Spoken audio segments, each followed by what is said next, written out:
Welcome back to another episode here on Chef Chronicles. So, today's episode is a nice, warm, and sunny day here in my town and wherever it is at you. And everybody loves nice ice cream in the summertime.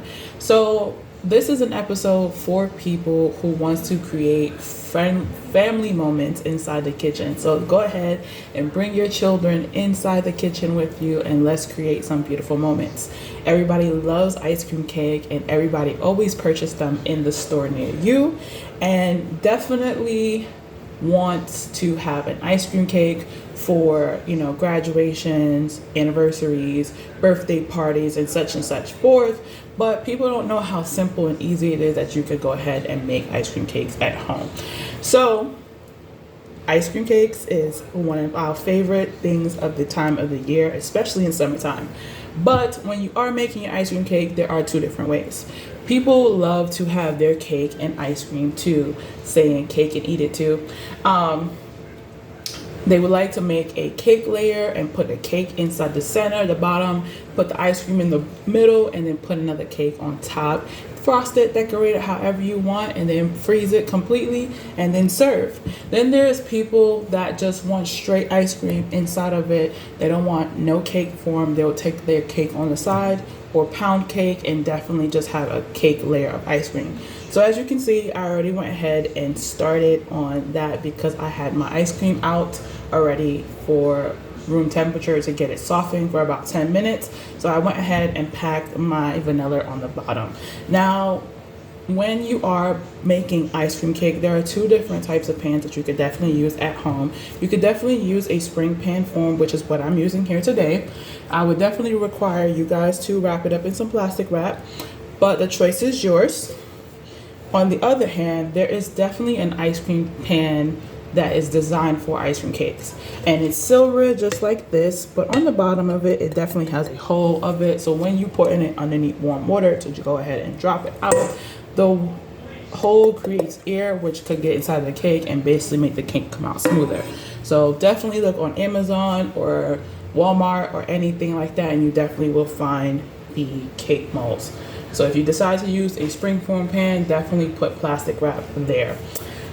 So like I said, play with the flavors, your choice. It could be chocolate, vanilla, it could be mint, cookies and cream. It could be so many flavors of your choice. But just one tip in you are making it.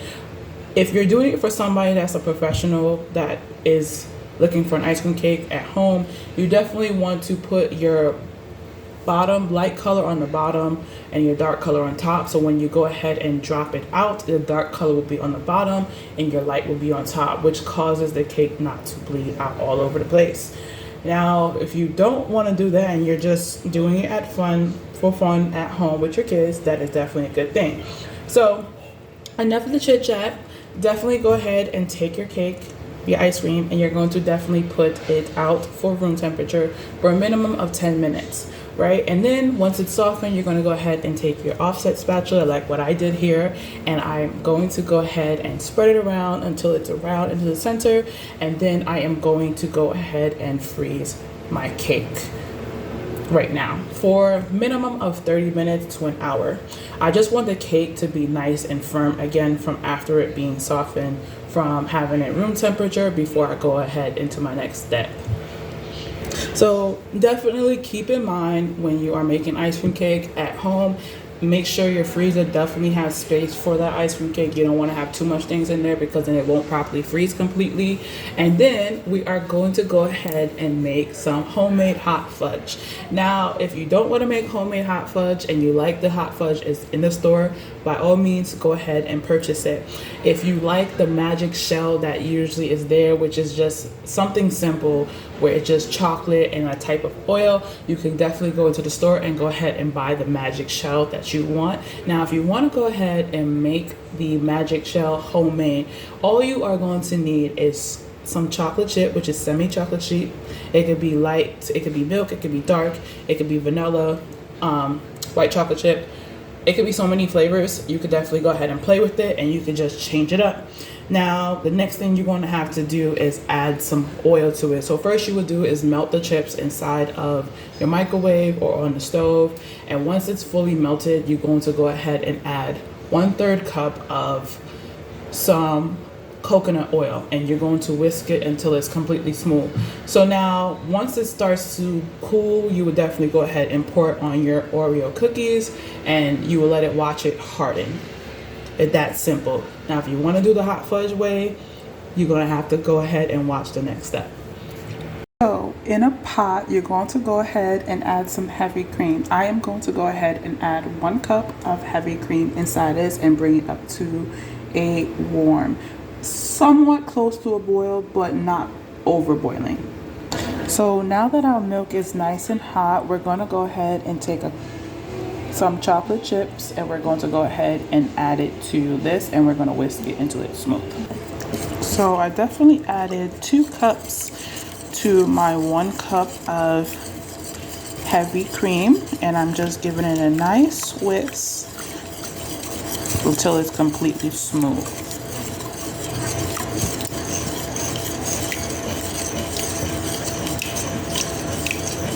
So now that it's smooth, we're going to go ahead, and as you can see, I'm adding it in now.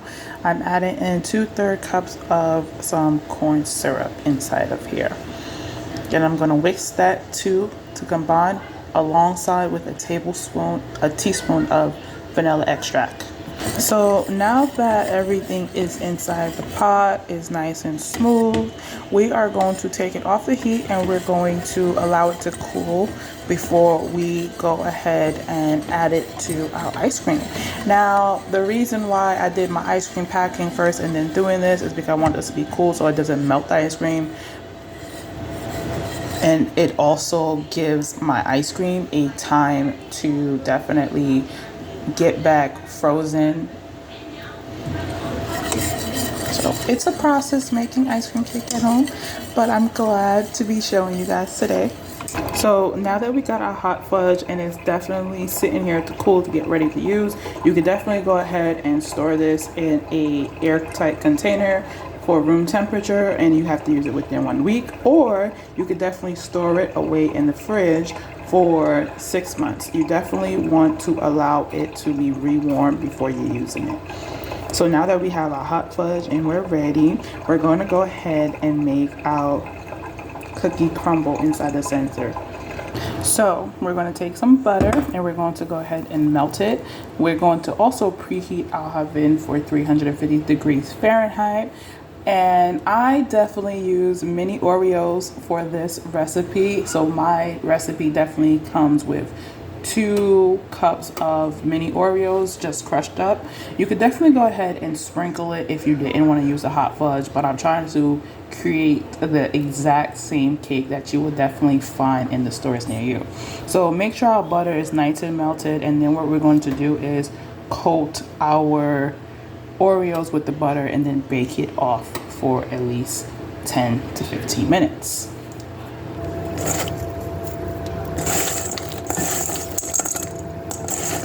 Now we're adding our melted butter.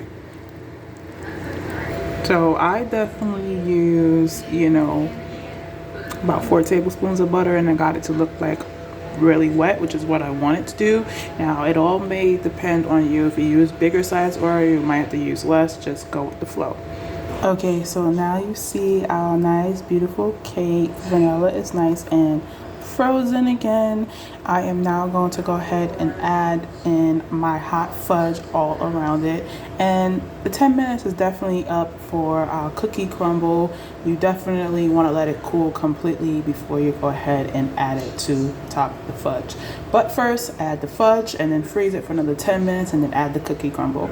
Now I definitely am testing this cookie crumble theory out with butter and thing. I'm not liking it. If you don't want to do that part that I showed you guys, just go ahead and just crush up the cookies and just go ahead and add it on top of the fudge.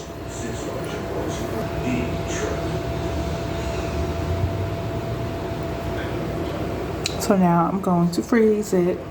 So definitely I had to go somewhere, so I let it sit longer in the freezer than I should have, but it's still perfectly good. As you can see, my frozen fudge started sitting there. So all I'm going to do is take my Oreos that I had definitely put inside the oven. As you can see, it's definitely still crispy, even though I added some butter to it. It just got to cool down.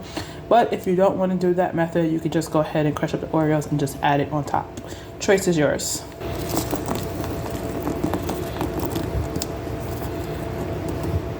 So now that all our Oreos are definitely in there, I definitely just filled it up to cover any gaps. And what I'm doing is just gently pressing it so it could be stick to the fudge. Okay, so now that we have our beautiful Oreos here, we're going to go ahead, you could definitely go ahead and freeze it for another 5-10 minutes. Or if your ice cream is soft while you are thinging it, you would just go ahead and put on your next layer, which is your chocolate ice cream or your flavor of choice. All right, you see my ice cream is nice and beautiful right there. So you can take the extra plastic wrap that is definitely hanging over on the sides, and you could just definitely cover over it, and then you could go ahead and deep freeze it for 8 hours to overnight right now. But unlike me, I'm going to just cover plastic wrap on top of it so that way it's easy to remove from there. Or you could do like what I just did. I covered mine with some parchment paper on top.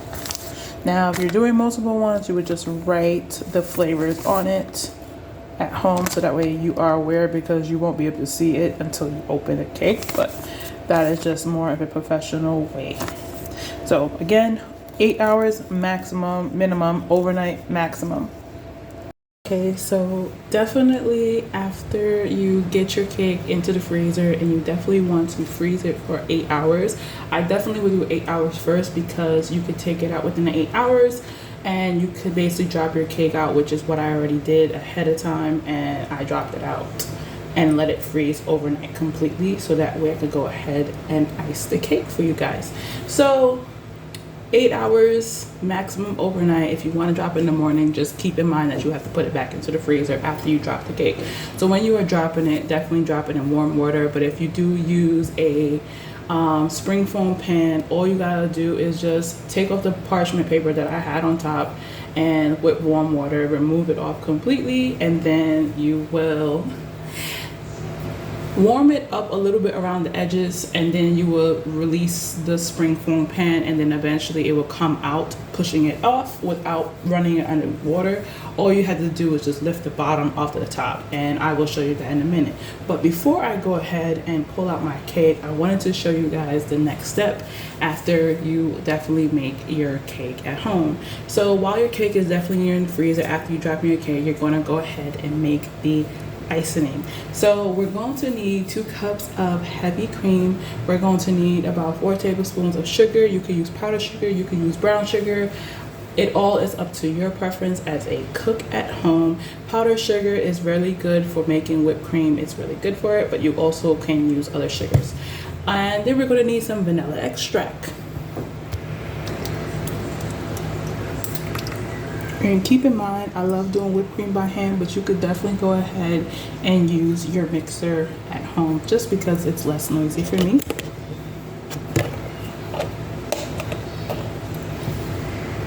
Some powdered sugar is what I'm using, and then we're going to add in our vanilla extract.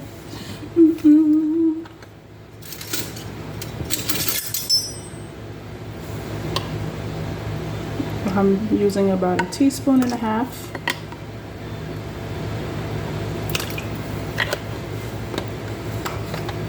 And now we're going to whip it up.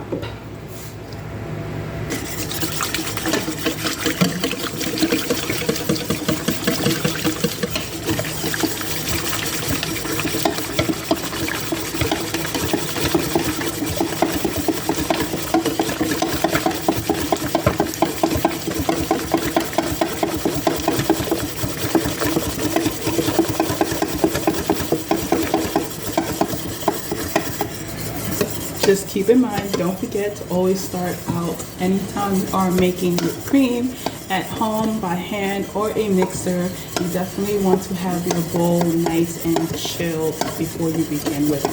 it definitely helps up the process. And bam, there goes our whipped cream. Whew, that was a workout, but it was also worth the wait. So what we're gonna do next is just basically frost the cake. Now, when you are frosting the cake, depending on the temperature in your house, you definitely wanna have a cooler house, because if you have anything on, cakes, ice cream cakes definitely take about 7 minutes to frost. And as soon as you frost it, you definitely want to go ahead and pop it back into the freezer.